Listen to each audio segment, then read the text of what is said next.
Hello, मैं संदीप शर्मा आज आपके लिए लेकर आया हूँ साधारण ब्याज और चक्रवृद्धि ब्याज में जो अंतर होता है उसके क्वेश्चन को लेकर। अगर आप देखें इन क्वेश्चनों में अगर हम इसको सॉल्व करेंगे तो हमको काफी टाइम लगेगा। इसके लिए एक शॉर्ट ट्रिक वाइज क्वेश्चन है या फॉर्मूला वाइज कह सकते हैं।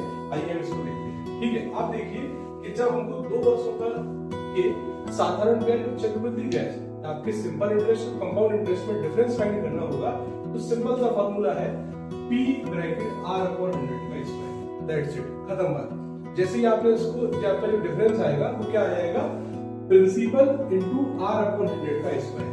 मतलब क्लियर है। चलिए आगे चलते हैं। या आप इस तरीके से आप 2 वर्ष का निकाल लेंगे और आगे देखिए 3 वर्षों का जब भी हमको साधारण ब्याज और चक्रवृद्धि ब्याज मतलब सिंपल इंटरेस्ट और कंपाउंड इंटरेस्ट का 3 वर्षों के लिए जब भी हम डिफरेंस निकालेंगे तो उसका फॉर्मूला होता है P R अपॉन 100 का whole square plus bracket 3 plus R upon 100। Clear है?